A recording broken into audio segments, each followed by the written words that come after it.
నిన్న మొన్నటి వరకు ఏమి ఎండలరా స్వామి, గుండు పగిలిపాయ. నేనైతే దెబ్బకి తడిగుడ్డ తలపైన వేసుకొని కూర్చోనుండా.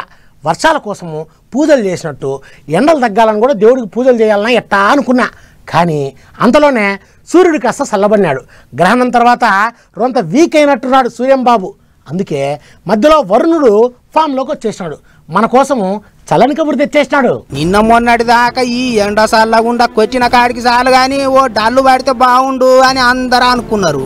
మరి జనం గట్లా అనుకున్నది ఇన్నడో ఏమో గాని ఆనదేవుడు నేను వస్తున్నా అని కూత పెట్టిండు. అందుకేనేమో ఒకటే పాలి కట్టుకొత్తినట్టు ఆగడి తగ్గి జరంత చల్లగా అనిపిస్తుంది.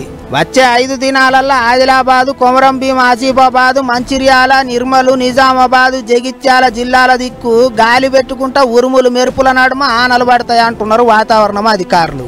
ఒక్క అటు దిక్కే కాదు, తెలంగాణ అంతటా చిన్నపాటి డల్లులు పడవచ్చు అంటున్నారు. ఈ ఆనలతోటి మొన్నటి దాకా ఉడకపోతకు ఊపిరిపోయినట్టయిన పబ్లిక్ జరంత నెమ్మల పడుతుండొచ్చు.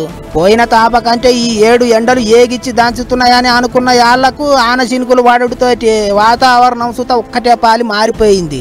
అయినా ఇవాళ రేపట్ల ఎండ ఎప్పుడు కొడుతుంది, ఆన ఎప్పుడు పడుతుంది అన్నది చెప్పరాకుండా అయింది.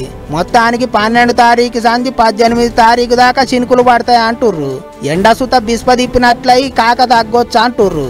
వానదేవుని పుణ్యాన ఎండ ఆగడి నుంచి జనాలకు కొన్ని దినాలు రికాం దొరికినట్టే, కూలర్లకు పంకలకు సుత ఆరాం ఇచ్చినట్టే. అయితే ఇంకో పెద్ద ముచ్చట ఏంటిదంటే ఈ ఎండాకాలం వానలతోని రైతులకు జరంత తిప్పలే ఉన్నదట. అడ్డమైన వడగండ్ల వానలు చేయంగా పంటలు ఆగమయ్యే మోకున్నదట. అందుకే పంటలను ఓ కంట కనిపెట్టుకోండి అని అంటున్నారు అధికారులు. ఏమపోయినరే, ఈ కాలం సాలకుండా వానలు పడుతున్నాయని సంబరపడాలనో రైతుల పంటలు ఆగమవుతున్నందుకు బాధపడాలనో ఎరకైతే లేదు.